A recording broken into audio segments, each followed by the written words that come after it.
พลิ้วเพลงธรรมถูกถ้อยคำเข้าถึงจิตใจฟังรายการวิทยุเสียงใสส่งถึงใจไปสู่ปลายนาสารธรรมน้อมนำมองพระศาสดาบอกผู้คนทั่วลาหันมาเข้าวัดฟังธรรมคลื่นเสียงนี้เป็นคลื่นธรรมะจากใจส่งถึง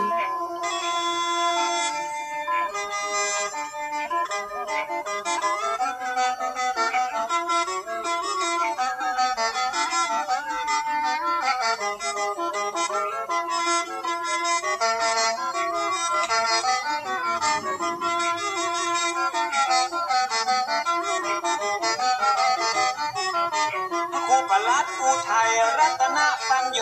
สิทธิ์พระพุทโธขอเชิญชวนพี่น้อง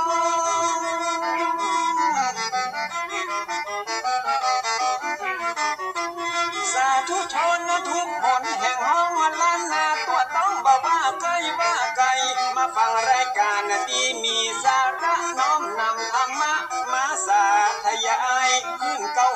96.5เสียงใส104.5ดังไก่ตะชน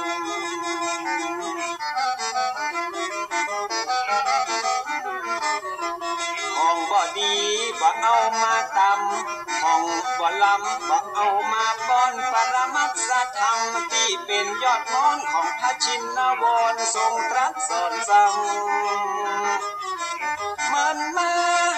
สัพพะเรื่องในล้านนาและภูมิปัญญาของคนบ่เก่าถ้าบ่ฟังคนเฒ่าตุเจ้าเปิ้นสอนมีพระตัวขาดนอนมีที่นอนขาดมุ้ง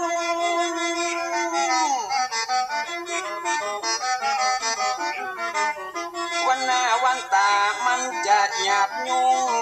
แตกฟุ้งเหมือนไฟลงเปียแผ่นดินจะมีแต่คนชั่วคนจะลืมตัวผัวจะลืมเมียวัยรุ่นจะกินเหล้าเมาเบียร์สังคมจะเสื่อมเสียครอบครัวจะแตกแยก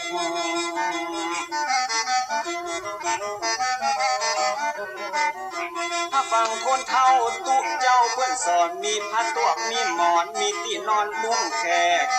แผ่นดินบ่เอาฮ้อนแตกวัยรุ่นจะบ่แหกกฎเกณฑ์กองฮีดจะดีรายการธรรมะสร้างสรรค์ชีวิตฟังเตอะจะมีแต่คุณประโยชน์ฟังธรรมะแล้วพิจารณาบ่ใจเข้าหูขวาแล้วออกหูซ้าย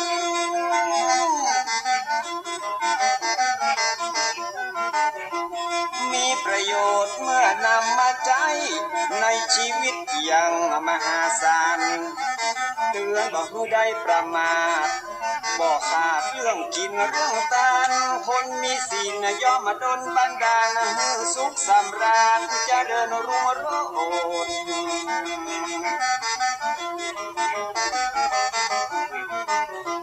พ่อคนเฒ่าเปิ้นเข้าวัดวาน้อมนำศีลมารักษาภายโพธิ์คนบาเดียวจิตใจเหี้ยมโหดขี้มิ่งขี้โกรธอยากจะป่าเถื่อนไว้วอนเอาแบบคนเฒ่ากำผัดเจ้าเปิ้นสอนแล้วจะเย็นเมื่อนอนแล้วบ่ฮ้อนเมื่อหนาว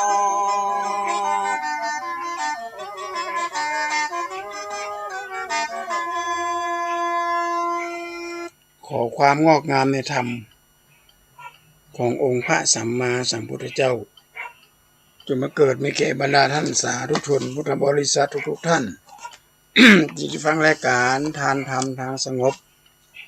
ในค่ำคืนนี้ตรงกับวันที่7เดือน10เหนือเดือน8ใต้แห่ง5ค่ำรายการทานธรรมทางสงบก็มีญาติโยมที่ฟังอยู่เป็นประจำทุกวันศุกร์ญาติโยมก็หมุนขึ้นมาทางสถานีวิทยุฝ่ายหิน104รายการนี้มีให้ฟังอยู่ตลอดเราจะเน้นเกี่ยวกับวิถีชีวิตความเป็นอยู่ในบ้านเฮาเมืองเฮาตามหลักของพระพุทธศาสนา ที่พระพุทธเจ้าทรงบัญญัติเอาไว้มีศีลสมาธิปัญญาศีลสมาธิปัญญาเป็นแม่บทของการดำเนินชีวิตญาติโยมสังเกตดูว่าการจี้การปล้นคนสมัยก่อนมีหันกันนักลักเล็กขโมยน้อยผ่องชิงทรัพย์ผ่องต่างๆอันนี้เฉพาะคนที่มีการศึกษาบ่เคยหูกันบ่เคยมีการศึกษากับจี้ปล้นกันตำรวจยับได้ก็ยับได้ไปแต่มาถึงยุคของคนมีการศึกษาสูงปรากฏว่าเป็นหลักเอาสตางค์ในธนาคารเพิ่นบอกว่าเพิ่นเฮาว่าไปแฮกข้อมูลแล้วอันนี้น่ากลัวมากกว่าโจรมาจี้มาปล้นโจรมาจี้มาปล้นเฮามีธงควงวงจรปิดเฮาหาทางป้องกันเฮาบ่ลงกลกับมันก็บ่เป็นหยังเวลาเดินไปไหนมาไหนมีคนมาทักทายเอาของให้กินเอามือไปจับหยังเนี่ยก็พยายาม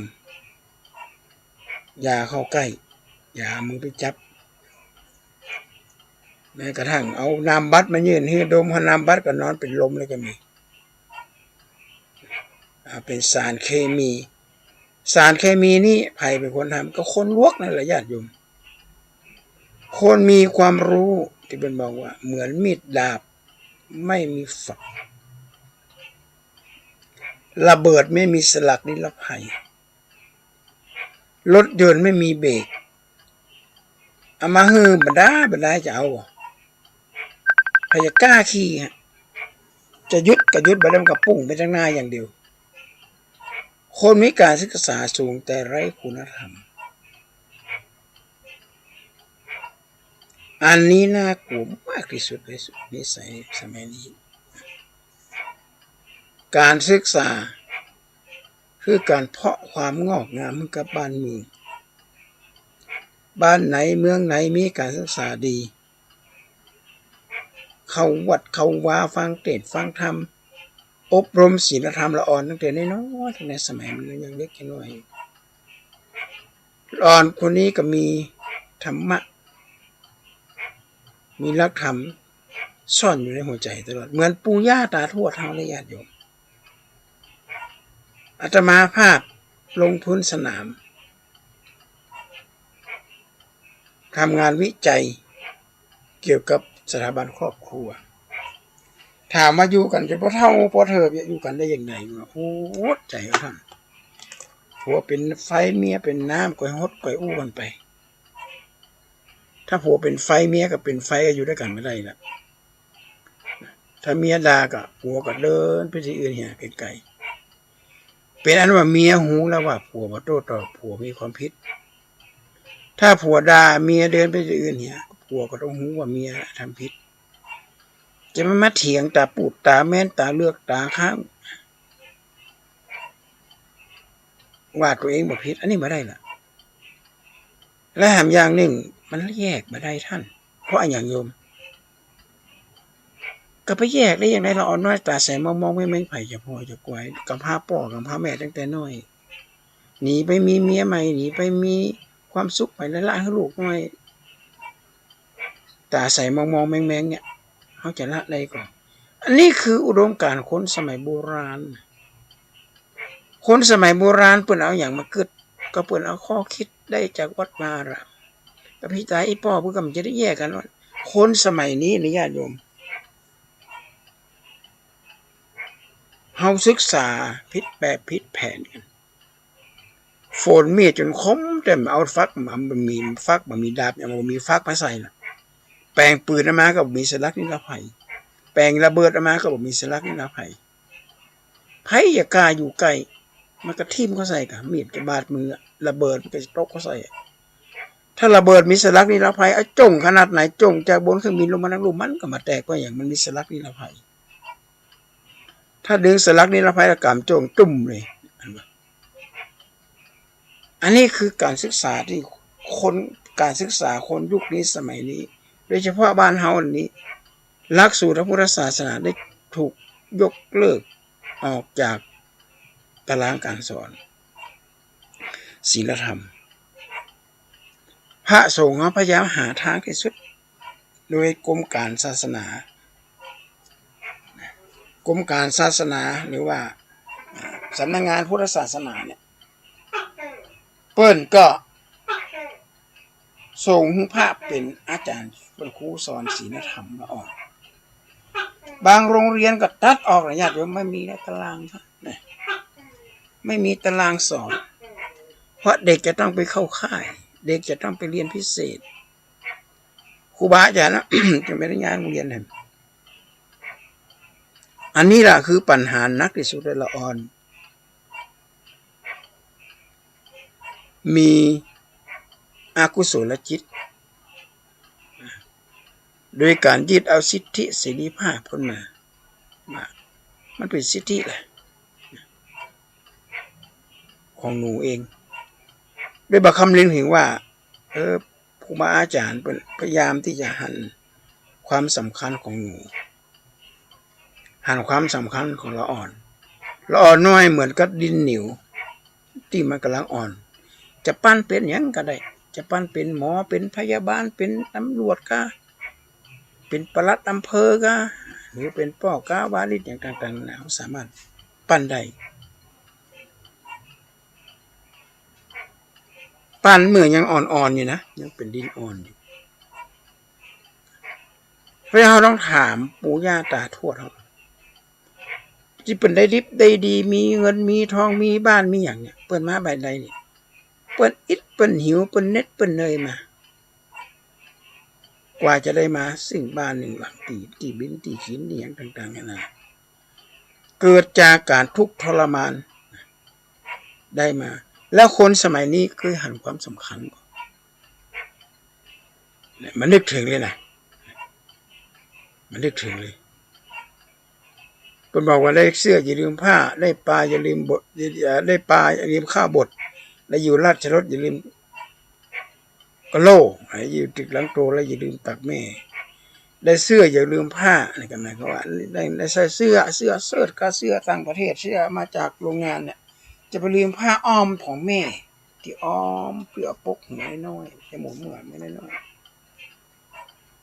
ผ้าอ้อมนั่นแหละคือจุดกำเนิดของละอ่อนพ่อแม่ไปเอาผ้าปกหัวไว้มือเป็นวัดเป็นไอมือเป็นไข้เป็นมือเป็นที่มาของละอ่อนมีมันสมองดีได้เสื้ออย่าลืมผ้าอ้อมอย่าลืมผ้าติมป่อที่แม่เอาปกหัวเอาไว้บางฮ้อนบางหนาวบางเป็นวัดเป็นไอได้เสื้ออย่าลืมผ้าได้ปลาอย่าลืมข้าวบดคำว่าป่านี่เขาตีความหมายกว้างขวางเลยกินอาหารการกินที่มันดีๆลำมันนึกบ่ลืมถึงข้าวบดข้าวม่ามที่แม่ม่ามสิปานตั้งแต่ตอนสมัยแม่เลี้ยงลูกน้อย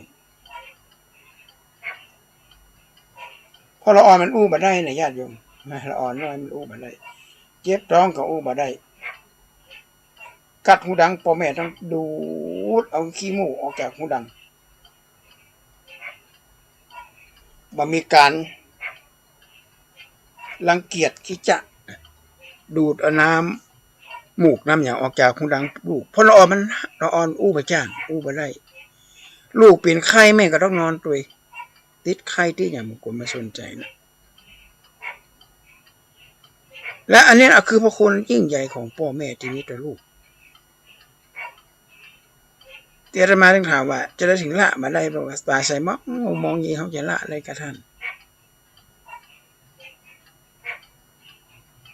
เลี้ยวพ่อบางทีก็เลี้ยวพ่อลูกก็หลานเนี่ยบางทีพิษหัวกันเนี่ยก็ต้องอดทนเนี่ยคนสมัยก่อนมีความอดทนสูงสมาธิยาวมาถึงคนบัดเดียวนี้สมาธิสั้นเกิดโซเชียลเกิดจากการเล่นมือถือพวกเล่นคอมพิวเตอร์พวกอย่างต่างๆนั่นน่ะทำให้เป็นโรคสมาธิสั้นมันเกิดจากจุดนี้คนสมัยนี้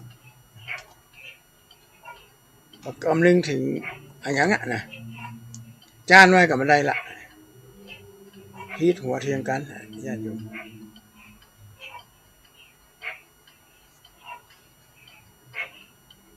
นี่ก็เป็นปัญหาของสังคมอันยิ่งใหญ่เลย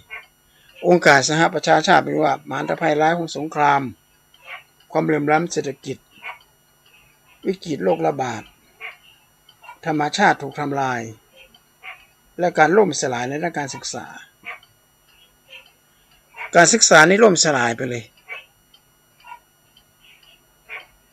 เขายึดเอาอารยธรรมตะวันตกมาเป็นแม่แบบทำให้คนรุ่นชนรุ่นหลังรุ่นใหม่ๆเนี่ยนะเหิมไปทางตะวันตกกันไปนะ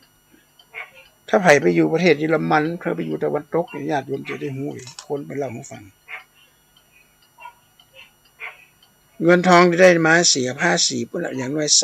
30-40%นะยังก็ต้องจ่ายหมดดูทีวีก็ต้องได้จ่ายเป็นค่ายเป็นลิขสิทธิ์มันจะอิสระเหมือนบ้านเฮานะ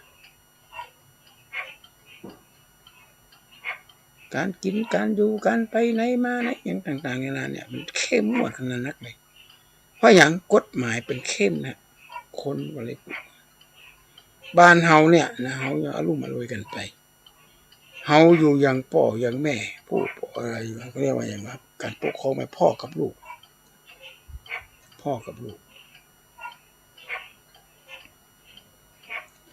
ฉะนั้นนะวันช่วงเข้าพรรษาเนี่ยนะญาติโยมเป็นช่วงที่มีการยุดกิจกรรมอย่างต่างๆนานกหนูหมูปีกมันก็ต้องยุดอยู่ในจำศีลมากินอะไรอย่างสิงสาราสัตว์เนี่ยแม้กระทั่งกบก็ยังจำศีลหมีก็ยังจำศีลนะไม่ยอมกินอะไรอย่างกินแต่น้ำไม่ยอมกินอาหารยอมกินเนี่ยปล่อยให้ร่างกายนำเอาพลังงานนำเอาไขมันนำเอากรดยูริกนะว่าอย่างต่างๆนะเอาไปใช้ส่วนต่างๆของร่างกายใช้การยุดมันวันเข้าช่วงเข้าพรรษานี้ช่วงเข้าพรรษาเนี่ยเป็นฤดูกาลเป็นหน้าฝนอย่างไปไหนมาใครสะดวกสบายก็หันหน้าเข้าวัดวาอารามปฏิบัติกรรมฐานวัดพระสิงห์เขาก็มีนะญาติโยมใครที่มีเว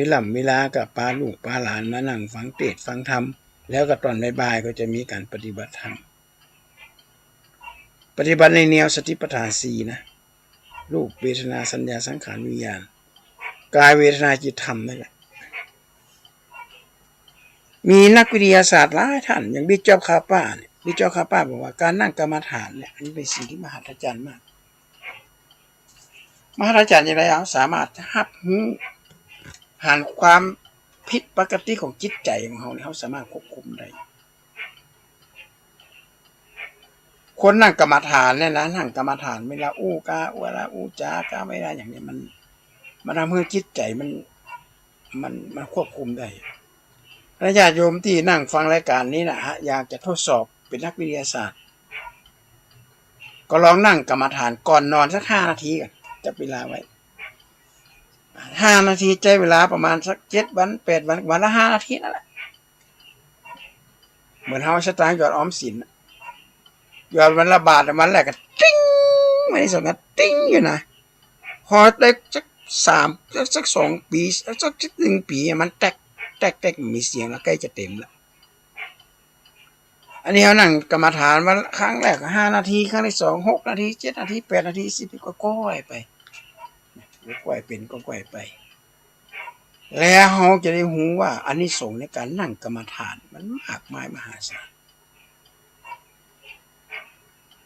มากมายจนไม่สามารถจะบรรยายได้นักวิทยาศาสตร์ที่สร้างทฤษฎีต่างๆนานาที่มือประชาชนบอกว่าจะเป็นไฟฟ้าบอกว่าจะเป็นโทรทัศน์หลอดไฟอย่างต่างๆนานาเหล่านี้ล้วนแล้วแต่นักวิทยาศาสตร์เนี่ยเพิ่นนั่งกรรมฐานนั่งกึศยานะกึศเป็นยังไงครับผลสุดท้ายก็ไปถึงบางแตะเนี่ยเป็นที่แตะและสร้างสิ่งเหล่านี้ขึ้นมา เทคโนโลยีเจริญก้าวหน้าเกิดจากพื้นฐานคนนั่งกรรมฐานนั่งพิจารณาดร.อาจองค์ชุมสายณอยุธยาพวกเราคงฟังว่าตอนที่ไปสร้างยานไวกิ้งไปสู่ดาวพางคารแล้วจะอะไรกระตึ้งมาออกมืดตึ๊บตีเปิ้นก็เลยไปนั่งบนภูเขาเอวประเทศอังกฤษนั่งไปนั่งมาอ๋อเกิดขึ้นมาได้ละก็สามารถสร้างยานไวกิ้งไปสู่ดาวพระอังคารสำเร็จเป็นคนแรกคนไทยคนแรกตามตีเป็นในจารึกเอาไว้ก็มาจากพื้นฐานของการนั่งปฏิบัติกรรมฐานนั่งปฏิบัติธรรมะแต่ตรงกันข้ามมันคนปัจจุบันนี้นั่งกันก่อนเฮาเลยกลายเป็นโรคชนิดนึงเป็นห้องไพโบลานั่งเป็นโรคสมาธิสั้น1สมาธิสั้น2เลิกสุอกซึมเศร้ากันในโรงพยาบาลส่วนปรุงญาติโยมเปิ้นใจคนไข้นั่งกรรมฐานปฏิบัติธรรมได้ผลเกินคาดเลยคนไข้วันแรกเข้ามาอารวาสมายอมรับความจริงว่าตัวเองเป็นคนไข้พอมาได้ฟังธรรมะจากพระสงฆ์องค์ข้าเจ้าฟังธรรมะจากผู้มี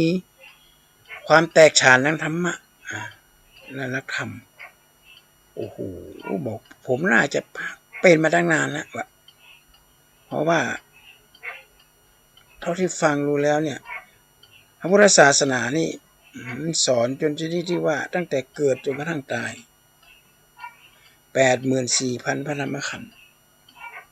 แต่ละข้อแต่ละชนิดนี้แต่ละข้อพุทธศาสนานั้นเป็น objective คือเป็นสากลนิยมกี่ปีก็มีคำว่าหมดสมัยล้าสมัย100 ปี1,000 ปีก็เป็นอย่างนั้นเพราะอย่างถึงเป็นแบบนั้นเพราะว่าหลักธรรมในทางพุทธศาสนาเป็นหลักธรรมที่เป็นสากลเป็นสากลเพราะนั้นพระพุทธเจ้าเปิ้นกล้าอู้ออกมาเลยว่าแม้แต่องค์ตถาคตเจ้าอย่าไปเชื่อที่เป็นสอนอยู่เนี้ยอย่าไปเชื่อหยังแล้วประวัติถ้ามาเชื่อตถาคตเจ้าไปเชื่อไผ1ฟังธรรมกันมาอย่าเพิ่งเชื่อในกาลามสูตร2ฟังธรรมทุกเมื่อเชื่อไม่ได้3บอกเปล่ากล่าวมาอย่าเชื่อไป4ว่าอย่าไว้ใจแม้แต่ตำรา5อย่าเชื่อกะเกณฑ์ไว้เอาเล่น6อย่าคาดคะเนไว้ล่วงหน้า7อย่าเชื่อโดยไม่เห็นกับตา8อย่าเชื่อเพราะเป็นค่านิยม9อย่าเชื่อว่าเป็นทฤษฎีคนอื่นเขาแล้วก็10แม้แต่องค์ตถาคตเจ้าก็ยังเชื่อไม่ได้จนกว่าเราจะปฏิบัติปัจจัตตังเวทิแต่ภูมิอยู่อันมีอยู่มีความรู้แจ้งเห็นกับตัวเองเลยอย่างนั่งกรรมฐาน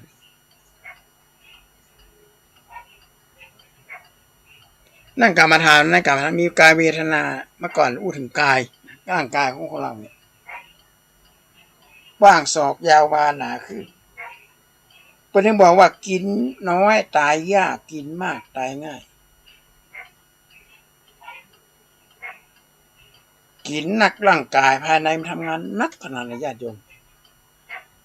มันพยายามที่จะส่งอาหารที่โยมส่งเข้าไปในกายนครส่งไปไม่จักย่างวันสำคัญการมีงานวันเกิดเปื่อนมีงานนั้นงานนี้กินจนขี้ปุ่มใส่องตองกินนักลำไปพอกินเข้าไปแล้วมันก็เลยเริ่มมีปัญหาขึ้นมาละบ่ฮู้จะไปไว้ที่ไหนร่างกายแล้วนี้เลยกลายเป็นไขมันไปฟอกตับผมไขมันไปเกาะในเส้นเลือดผมไขมันเป็นไขมันเป็นน้ำตาลผมสิ่งเหล่านี้ล้วนแล้วแต่เฮาไปกินนักลำไป นี่คือกายนครนะกายนคร คือกายนครหมายความว่านครที่มีการทำงานตามระบบตามระเบียบ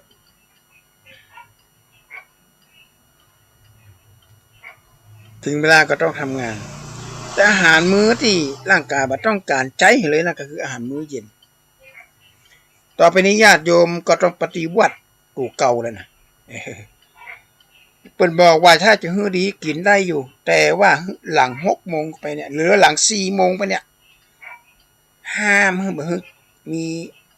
เป็นข้าวครับเป็นของปิ้งของย่างของทอดของมันเป็นอาหารของหวานของข้าวอย่างเงี้ยบ่ฮื้อตกไปถึงต้องเฮ้อตึกบ่าย4 โมงนะญาติโยมถ้ากินน้อยๆอันนี้อารมณ์มาโรยกันไปแล้วนะแต่ถ้าจะนักๆได้กับหลังเที่ยงไปแล้วนี่บ่ต้องกินแล้วญาติโยมจะได้หันเลยว่าเปิงอยู่เด้อเจ็บมันเป็นซะเตี้ยเพราะร่างกายในเมื่อถึงเวลาที่มันจะเรียกร้องเอามาใจเนี่ยมันก็ต้องเอาอาหารที่เขากินตั้งแต่เจ้าก็ตอนของกลางวันเนี่ยเอามาละเอามาใจส่วนต่างๆที่ต้องการเหมือนกับเขามีมันในเมืองเขาเนี่ยเฮาเมืองไก่นครอาวุธยุทโธปกรณ์เขาเก็บเป็นระเบียบเรียบร้อยหมดมีปลอดปากฏว่ามีคนส่งมาเด็กเจ้าเมืองส่งมาจนพ่อมีที่ไว้มันล้นญาติโยมมันล้นล่ำไปบ่มีที่เก็บมันก็เลยกลายเป็นกองขยะไปละถ้าอู้ตามภาษาแพทย์เป็นว่าอนุมูลอิสระตุ้ยกินมันตุ้ยลงไปถ้าอยากจะลดน้ำหนักอยากจะลดไขมันอยากจะลดกรดยูริกอยากจะลดน้ำตาลในเลือดหลัง4 โมงก็ไปเลยได้งดอันนี้เจ้าบ้านนะแต่พระนี่เป็นหลังเตียงเป็นกับมาชันอะไรอย่างนั้นมาชันอะไรอย่างนั้นแต่ก็มีบางคนเอาน้ำหวานนะยังมาถวายพระเป็นอย่างห้องกัญชามุกนมกะนมเปรี้ยวน้ำหวานนะน้ำตาลแล้วนี่ก็จะแปรสภาพเป็นไขมันเหมือนกันญาติโยมก็จะแปรสภาพไปตามวัฏจักรนี่คือกายนะร่างกายของเราเนี่ยพระพุทธเจ้าไปหึมพอเนี่ยนะจะไม่พอที่อื่นพอตัวเก่าเนี่ยพอกายเราเนี่ยลมหายใจเข้าออกเนี่ยสำคัญที่สุดมาได้หายใจสัก3 นาทีก็จักกระเดียวละตายละพอตอนนี้พอรู้ร่างกายเนี่ยอันนี้อูไปแล้วเนาะนี่อันนี้มาอธิบายเสริมเวทนาก็คือว่ามีความรู้สึกคือสิ่งเหล่านี้เขาไปปรุงแต่งนะหันอะไรอย่างงามๆก็ไปปรุงแต่งได้ยินเสียงอะไรอย่างม่วนๆกับปรุงแต่งม่วนได้ม่วนว่าหรือมีไผ่อู้บ่ถูกหูก็ปรุงแต่งแถมคิดหัวกันล่ะขึ้นโรงขึ้นศาลไปแจ้งความว่าดูถูกมากนั่นท่านนี้ถ้าไม่เกิดปัญหาก็ตัวขึ้นมา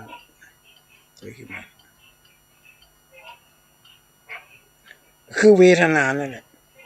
อันนี้ภายนอกและภายในร่างกายล่ะสมมุติว่าเป็นย่างหมูปิ้งหมูย่างของทอดเนี่ยมันหอมเขากับปรุงแต่งเลยหอมเนาะอยากเนาะกินเนาะลืมจดไปล่ะอันนี้อันตรายเลยญาติโยมของปิ้งของย่างของทอดของมันเนี่ยนะแม้กระทั่งอาหารเจ้าเปิ้นก็ยังบ่ให้กินนะทางวงการแพทย์เป็นเนี่ยเพราะของปิ้งของย่างเปิ้นห้องมันมีสารชนิดหนึ่งสารก่อมะเร็ง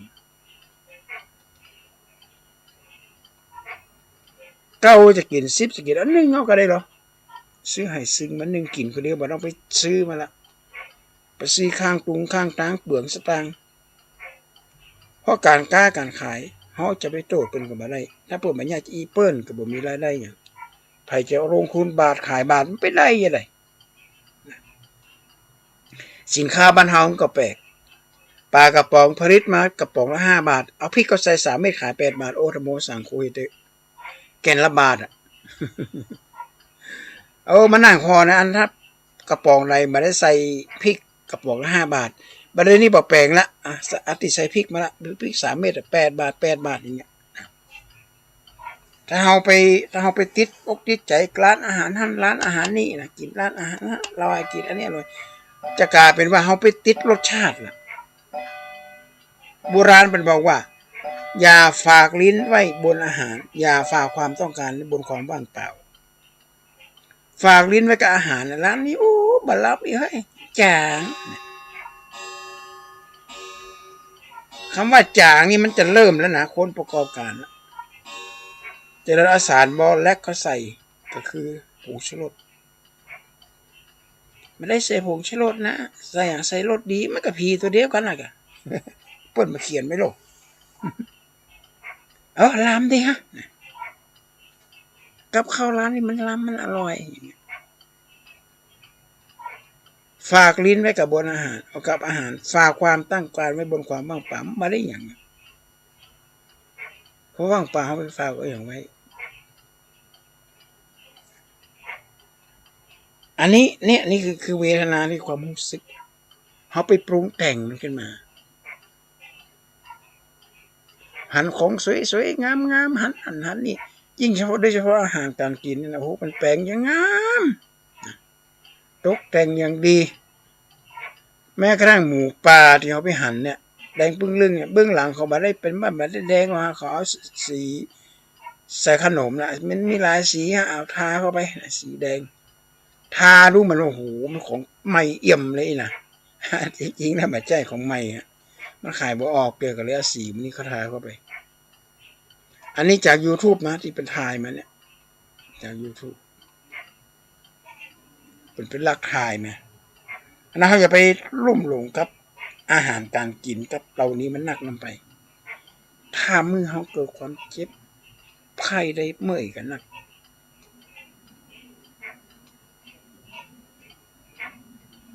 แต่โดยเฉพาะยุคนี้ว่าในยุคโควิดญาติโยมจะไปประมาทเนอะโควิดบ่ได้หายไปจากแผนที่ของโลก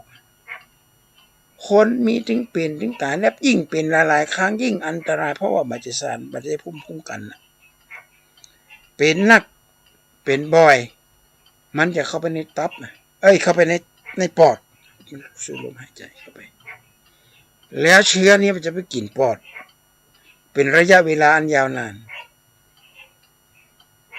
เพราะฉะนั้นไปไหนมาไหนก็ใส่หน้ากากพกเกลียวไปด้วยเวลาขึ้นบันไดเลื่อนตามห้างสรรพสินค้าเวลาเผลอมือไปจับหาวคันใดเนี่ยก็ต้องเอาแอลกอฮอล์ฉีดหรือล้างด้วยเจลผลวิจัยว่าสิ่ง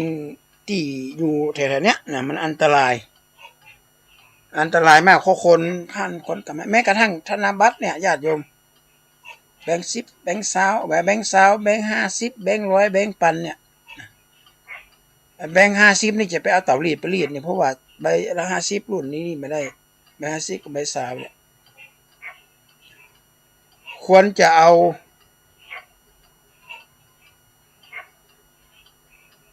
ตากแดดหรือเอาไปอบไปอย่างเหี้ยได้ดีหรือว่าเอาฉีดด้วยแอลกอฮอล์ไปอย่างมันไม่ได้ละลายเพราะว่าอย่างมีคนกำนักลงไปไผ่คนนั้นกำคนนี้กำว่ามาเยี่ยมห้องได้หรอจะตายหมดเนี่ยมันจะมาอยู่กับเฮาเมินที่กำลังได้มาเนี่ยมันตันไปไหนโอ้มาแล้วกานั่นกานี่มาแล้วผ่านมือคนนั้นผ่านมือคนนี้ทำให้เกิดเป็นโรคภัยไข้เจ็บขึ้นมาโดยเฉพาะหน้ากากญาติโยมต้องใส่ตลอดนะใส่ตลอดเลยเวลาเข้าหมู่เข้าคณะลูกหลานเลนหลนพ่อบ้านแม่บ้านหรือคนใจในบ้านคนขับรถห้ามออกเที่ยวในกลางคืนเป็นเด็ดขาดเลยเพราะการไปเที่ยวในผับในบาร์ในญาติโยมมันเป็นห้องแอร์นี่มันไม่มีอากาศถ่ายเทห้องแอร์แล้วก็เป็นกระจกมืดเปิดป้องกันมันขึ้นไผ่มะพร้าวมาหันนั่งอยู่คนละจอกคนละแจงไฟสลัวกันเข้าไปห้องหูเขาเป็นแล้วก็ไปกินเหล้ากินเบียร์กันเอาเมากันเข้าไปพอเมาเขาได้ตีได้ตางก็เอาละเริ่มใจกล้าละแล้วก็ติดโรคภัยไข้เจ็บเอามาปล่อยกับลูกกับเราอยู่ในบ้านเรื่องของเราสมัยหนึ่งที่มีการเป็นโรคเอชหนักๆในญาติโยมแม่บ้านบางเรื่องของเราอย่านั่งผ้าเพียบอยู่ที่บ้านติดโรคเอชญาติโยมนั่งดูแลลูกอยู่บ้านติดเอชก่อนจะติดเอชนั่นจะเป็นโกโนเรียพ่องซิฟิลิสพ่องฟีมะม่วงพ่อง สืบไปสืบมาเห็นว่าพ่อบ้านไปเอียนอกบ้านลูกออกมาเลยปากเบี้ยวปากแหว่งเป็นเป็นอย่างมันก็มีเพราะกรรมที่พ่อแม่ได้สร้างไว้บ่ซื่อสัตย์ต่อคู่ผัวตัวเมียปล่อยปะละเลยจนรับไปเอียงไปม่วนอะไรอย่างไปม่วนไปงั้นอะไรอย่างนั้นนอกจากว่าเสียตังแล้วยังเสียสุขภาพด้วยการไปแอมไม่ค่ำไม่คืนพระพุทธองค์มันเรียกว่าเป็นอบายมุขหนทางแห่งความเสื่อมการเที่ยว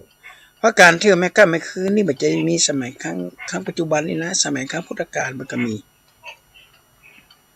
ปาขันไปกินไปเอวไปเรียนถ้ำมีพระพุทธเจ้าจะบัญญัติได้อย่างไรหลักธรรมพุทธศาสนาเป็นบัญญัติตั้งแต่สมัยครั้งพุทธกาลอบายมุข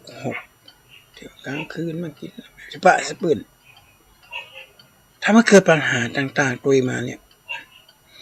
มาถึงยุคนี้สมัยนี้ก็เริ่มมีปัญหานักกว่าก่อนปัญหาเกี่ยวกับการไปเอาไม่ค่ำไม่คืน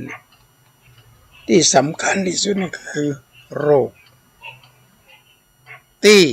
ส่องด้วยตาเปล่าบานเป็นว่าโรคโควิดเนี่ยมันตัวมันน้อยขนาดไหนต้องใจกล้องจุลทรรศน์ที่เป็นไมโครถึงจะพอมันหันกล้องจุลทรรศน์ธรรมดานี่พอหาบานมันน้อยขนาดนั้นเลยนะเพราะฉะนั้นมันน้อยขนาดนี้แล้วเขาจะต้องใส่หน้ากากตลอดเลยอาตมาไปสอนที่มหาวิทยาลัยนักเรียนกัดเป็นเกินห้องอาตมาก็มาได้สังเกตตัวเลยบังเอิญมาได้เปิดแอร์เพราะว่าสั่งห้ามอาตมาบอกให้เปิดแอร์นี่จะไม่เปิดเนอะห้องแอร์มันอากาศมันถ่ายไปถ่ายมาจะพัดลมเป่าออกทางหน้าต่างพอปิกมาถึงวัดเนี่ยเขาเล่าให้ฟังว่าอาจารย์นะหัวหน้าชั้นติดอาจารย์ที่สอนติดโควิด3 คนแล้วเพราะว่าติดกับหัวหน้าชั้นอาจารย์เป็นยังไงมั่งอาตมาก็ไปตรวจดูมันก็มีขีดเดียวบาดเจ็บบาเป็นบาไอบาข้อแค่อย่างสักอย่างอะไรเป็นหลายปีแล้วนะไม่ใช่ปีนี้นะไม่ใช่ปีนี้ปีแล้วก็บ่เคยเปลี่ยนเหมือนกันเพราะว่าดูแลสุขภาพดีดูแลสุขภาพก็กินอาหารสมุนไพรอย่างต่างๆนะเรานี่แหละดื่มน้ำมะนาวของดื่มน้ำบะขูดผมนะตื่นเช้าขึ้นมาก็ดื่มน้ำบะขูดได้น้ำมะนาวก็ได้บีก็ใส่ในแก้วอุ่นแก่ๆหน่อยนี่นะอย่างกระติกน้ำฮ้อนเนี่ยกระติกน้ำฮ้อนที่เขาใจกันเนี่ยที่มันตัดน่ะถ้ามันฮ้อนปุ๊บมันก็จะตัดนะถ้ามันตัดปุ๊บเนี่ยสัก1 ทุ่มเนี่ยก็ถอดปลั๊กละ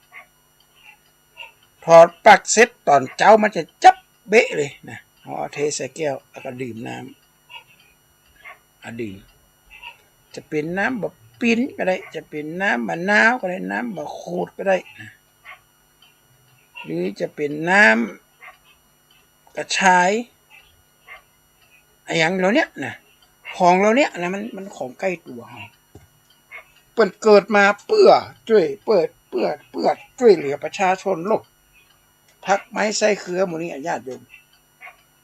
ขนาดว่ามันโผล่ไปถึงห้องน้ำพวกน่ะไอ้เครือเขาของห้องว่าดอกอัญชันน่ะโอ้อันอย่างอาตมาหันหุ้ยบ่ได้สังเกตดูมันดอกใบอันอย่างโผล่เข้ามาในห้องน้ำโอ้นี่มันเป็นเครือเขานี่โอ้เป็นเครือเขาเข้ามาในห้องน้ำมันเหมือนก็จะบอกว่าสวัสดีครับผมชื่ออัญชันครับกำลังออกลูกออกหลานออกดอกท่านจะเอาไปต้มกินไหมอะไรอย่างเงี้ยอาตมาพอนอกห้องน้ำโอ้ดอกงามขนาดก็เลยไปเปิดในตำราเปิดใน YouTube ประโยชน์ของดอกอัญชันปะท้อแก้โรคหลายอย่างนะตาฟาดตาฟางเป็นกรดยูริกก็เป็นไขมันอย่างเนี้ยเอามาต้มกินใส่ใบเตยอ่ะกินก็ไปตาเป่งแล้วฮะไม่ต้องใจแว่นนะไม่ได้ก่อนนี้ใส่แว่นไปไหนก็ใส่แว่นเป็นหลวงพ่อแว่นอันนี้มาใส่ละสาเหตุที่มาใส่ก็เพราะไปดื่มน้ำเหล่านี้จะมากินเมินมาดีเนี่ยมากินบอกปมปควรเนี่ยผลไม้รากไม้เหล่านี้นี่มันเกิดขึ้นมาเพื่อช่วยเหลือสังคมเขาลืมมันไปเหี้ยเตียวไปหาหมอย่ำข้าม หลอดปืนต้นมุงต้นไม้หลอดปืนต้นต้นมะขอนก้อมห้องหลอดปืนต้นมะเฟืองห้องหลอดปืนต้นมะขามห้องอย่างเงี้ยบาเลียพอแล้พอเปิ้นนะเปิ้นเกิดมาเปิ้นหวังจะมาช่วยเหลือหมู่เฮาเขากายร่างกายเราเนี่ยนะเวทนาก็คือว่ามีความรู้สึกปรุงแต่งขึ้นมาถ้าปรุงแต่งขึ้นมาป๊บนี่เรียบร้อยเลยญาติโยมจะต้องกำหนดมันให้ดีกำหนดให้ดีว่ามันส่งกลิ่นหอมเจี๊ยนะแล้วมันเกิดปัญหาบ่วงการแพทย์เป็นแบบรับรองเลยว่าอาหารประเภทนี้บัจเจอาหารเต็ม100%กินเข้าไปแล้วมันเกิดโทษภัยแค่จิตแล้วกินบ่อยด้วยนะประเด็นเนี่ยนะกินปิ้งไส้อัวเนี่ยไส้อัวเนี่ยก็เริ่มมีปัญหาด้วยไส้อัวหรือไส้กรอกเนี่ยนะมัน2-3 วันนี้ผ่านมาเปิดมีการโทษไส้กรอกยี่ห้อหนึ่งนะญาติโยมพอดีๆแล้วนะอาจจะมีใน Google ในเฟซคนกินแล้วตายญาติโยมสงสัยมันจะเอาสารพิษเนี่ยก็ใส่ตกก็ใส่กันได้หมดเป็นไส้กรอกนะไส้กรอกดีจะเอาไปปิ้งไปย่างไปทอดมันก็อันตรายนักกว่าเก่าเลยนักกว่าเก่านักเพราะฉะนั้นเวทนาเนี่ยนะเอาได้ยินสักแต่ว่าได้ยินเห็นภาพก็สักแต่ว่าเห็นสัมผัสก็สักแต่ว่าสัมผัสได้กลิ่นก็สักแต่ว่าได้กลิ่นคือเวทนานี่ต้องกำหนดนะแต่ก่อนที่จะกำหนดเนี่ยต้องขอร้องให้ญาติโยมฝึกก่อนเนอะอย่าไปฝ่าฝืนนะหลวงพ่อจะลันนะที่จังหวัดสิงห์บุรีกันหลวงพ่อจะว่าอย่างไรสิงห์บุรีกันว่าอย่างหลวงพ่อจะลันนี่เปิ้นสอนกรรมฐานให้ญาติให้โยมเป็นใจดีเป็นม่วนแต่ถ้าวันดีคืนดีญาติโยมคนไหนมีปัญหากับครอบครัวพิษหัวกับเมียกับลูกก็อย่างเนี้ยหลวงพ่อจะลันเจ็บบ่ฮือมานั่งกรรมฐานไปรีบแก้ไขปัญหาต้นเหตุให้มันเสร็จซะก่อนแล้วค่อยมาคุยกันเรื่องของธรรมะปัญหายังไม่เสร็จอย่างสมมติว่ายังไม่ได้ล้างถ้วยยังไม่ได้กวาดบ้านยังไม่ได้ถูบ้าน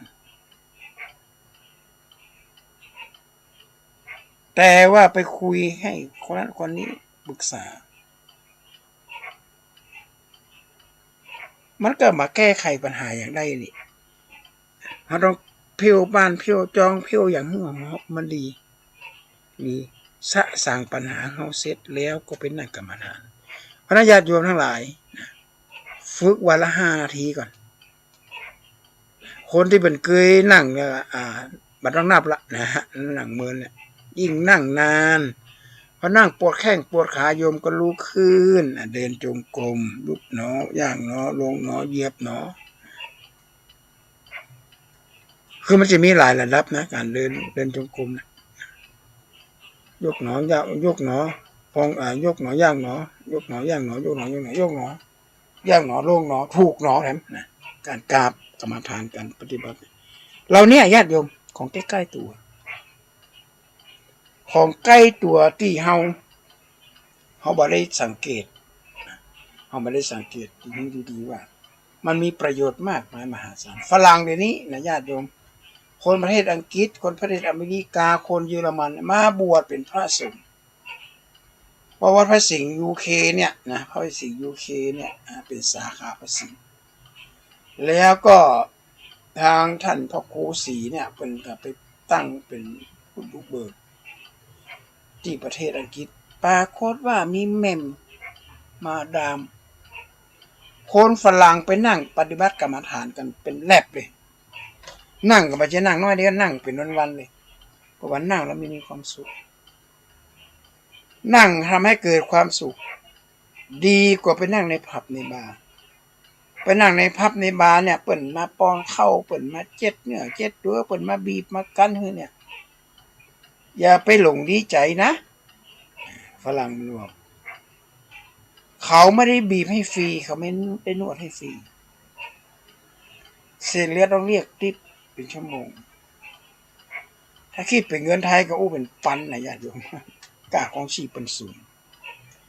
แต่ถ้ามันนั่งกรรมฐานในวัดไม่ต้องเสียสตังค์สักบาทแถมยังได้ความสิ่งดีๆกลับไปที่บ้านเจอปัญหาเจออย่างขึ้นมาแน่นๆเห็นไหมเจอแล้วเราไม่ปรุงสักอย่างเราไม่ได้โง่แต่ก่อนนี่ปอดท่อไผ่ดามอะไรล่ะไผ่ดาไผ่ว่าอย่างนี้โมโหโทโสแต่มาถึงตอนนี้หายหมดเลยความเครียดความโกรธความอะไรอย่างไรกันเพราะสิ่งเหล่านี้มันหายไปแล้วนะเขาก็มีความสุขแล้วเขาบัดทุกข์เหมือนแต่ก่อนเพราะนั้นญาติโยมนั่งกรรมฐานฝึกเอานะคือทุกสิ่งทุกอย่างนี่ญาติโยมเขาต้องฝึกด้วยตัวเขาเองอย่างเวลาเขาจะออกกำลังกายเนี่ยนะวันแรกก็ออกน้อยๆกันเมื่อร่างกายมันรู้สึกว่าต่อไปนี้มันจะต้องเพิ่มมันสมมติว่าแกว่งแขนวันนี้เอา20บอกก่อนจะไปเอา60-70อย่างพวกนี้มาได้นะแขนลุดแขนรอนเลยเพราะว่าร่างกายมันไม่ได้ปรับวันนี้ได้20วันพรุ่งนี้เอา30ปุ๊บเป็น40เป็น50ถ้าได้สัก100ก็ต่อไป100ตลอดไปสักเกินเดือนก็เป็น110 120 130เขาเพิ่มไปเรื่อยๆเลยคนที่ประมาณนั้นได้เลขสารเนี่ยตอนที่เป็นนี่หมดเสียชีวิตเปิ้นเดินยืนแกว่งแขนตอนเจ้าปัน5กลางวันปัน5แม่แรงปัน5เปิ้นถือมีอายุยืนนะที่เปิ้นเสียชีวิตเนี่ยเป็นอุบัติเหตุนะเพลิดท้องน้ำก็ได้หมดอายุไปจะ90 ปีแข็งแรงสติสัมปชัญญะได้ดีก็ก้อยทำจะไปผีผามเหมือนกับเขายกน้ำหนักนักกีฬาเวลาเปิ้นจะเดินสู่สนามเปิ้นจะเต้นแยกนักกีฬานักมวยนักอย่างนี้แล้วเปิ้นจะขึ้นสู่สังเวียนเปิ้นจะเต้นเปิ้นวอร์มถ้าเป็นมวยไทยไปอย่างเปิ้นจะไหว้ครูนี่แหละคือวอร์มวอร์มอัพไว้กันคืออย่างมันไหลกันอันนี้มันเป็นไซโคโลจีของคนสมัยก่อนนะญาติโยมผมฝากเป็นข้อคิดที่ญาติโยมได้ฟังกันการปฏิบัติธรรมการปฏิบัติกรรมฐานเนี่ยนะเหมือนพระบอกคนมีสติปัญญาเหมือนน้ำปากตางเนี่ยน้ำปากตางเนี่ยน้ำลุ่มเหมืองญาติโยมน้ำมันไหลมันหมดมันได้เปรียบคนนี้ปัญญาก็เหมือนกันทุกสิ่งอย่างไหลมาเทมาเข้ามาสู่ในชีวิตตรงกันข้ามถ้าเฮาบ่ปฏิบัตินั่งแม่คืนก็เป็นอันเงียบเหงาเศร้าซึมกึดหาก็เรื่องเก่ากึดหาคนนั้นมาด่ากึดหาคนนี้มาปรุงแต่งขึ้นมาล่ะยิ่งปรุงแต่งมันก็ยิ่งเจ็บยิ่งปวดยิ่งเจ็บยิ่งปวดถ้าเฮาบ่ปรุงแต่งก็บ่เป็นหยังเพราะปัญหาตรงนี้แหละปัญหาที่เฮาไปปรุงแต่งกับสิ่งเหล่านี้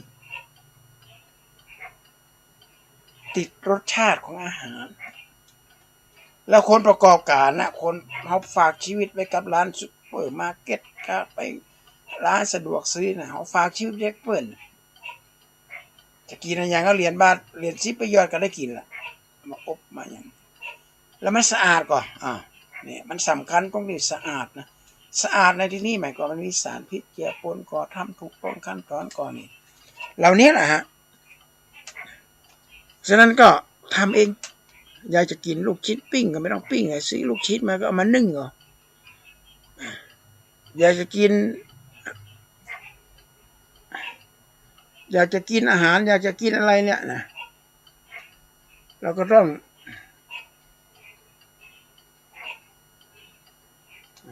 ทำเองเอาดีกว่าโดยที่ว่าเราไม่ต้องไปซื้อไปหาหรือไปซื้อของข้างทางไปซื้อข้างทางพอไปซื้อมาแล้วมันอาหารประเภทนี้เนี่ยมันสะอาดหรือเปล่าไม่รู้แต่ของปิ้งของย่างนี่ทางการเขาก็ห้ามนะทางวงการแพทย์เขาก็ห้ามกินนักก็บดีนะเขายังบอกหูว่า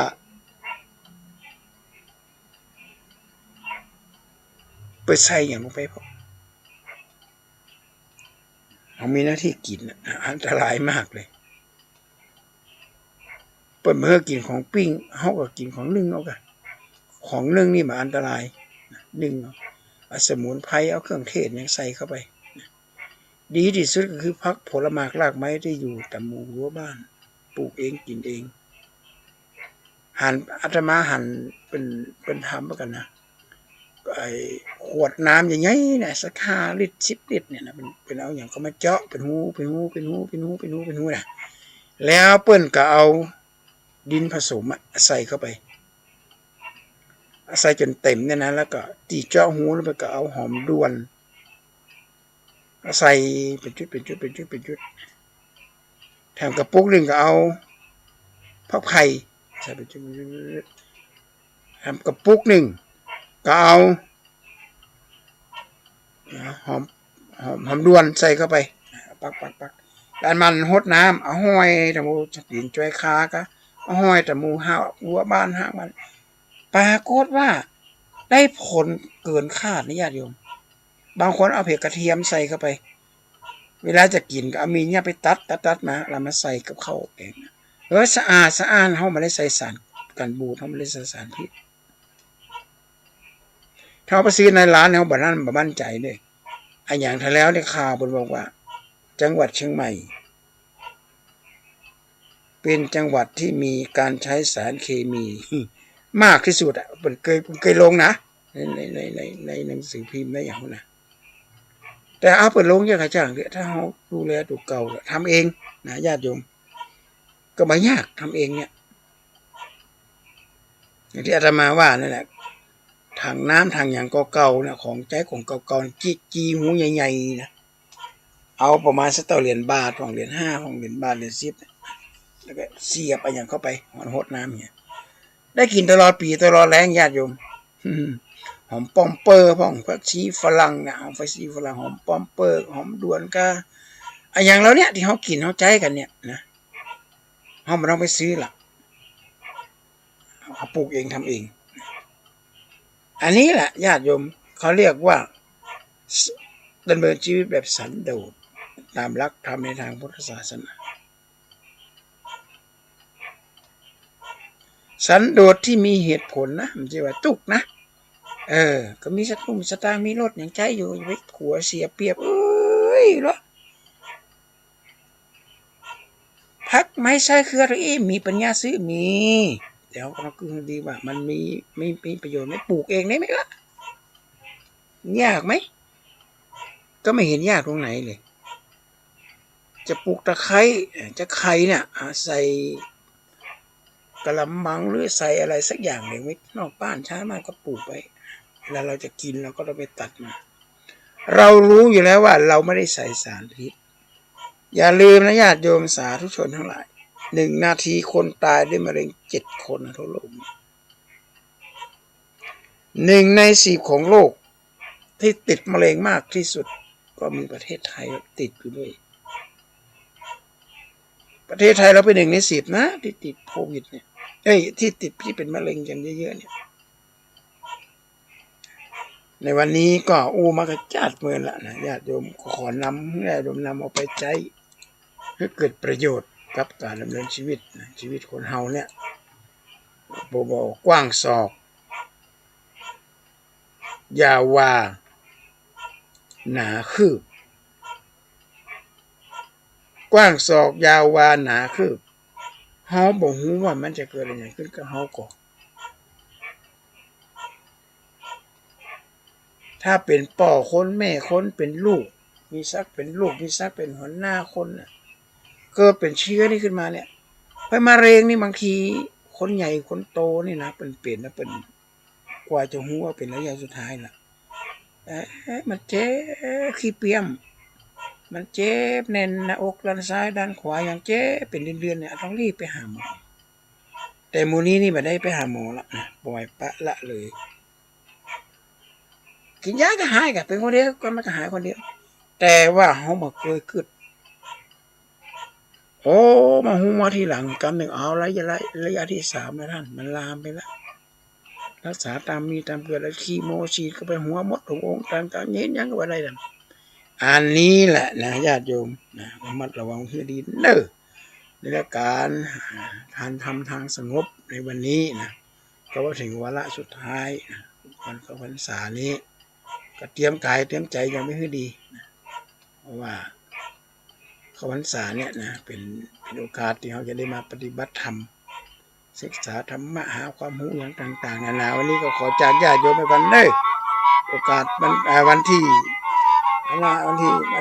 วันจะได้เจอกันใหม่นะวันหน้าคือวันที่14เดือนกรกฎาคมไปเจอกันใหม่วันนี้ก็ขอจากญาติโยมก็ขอเจริญพร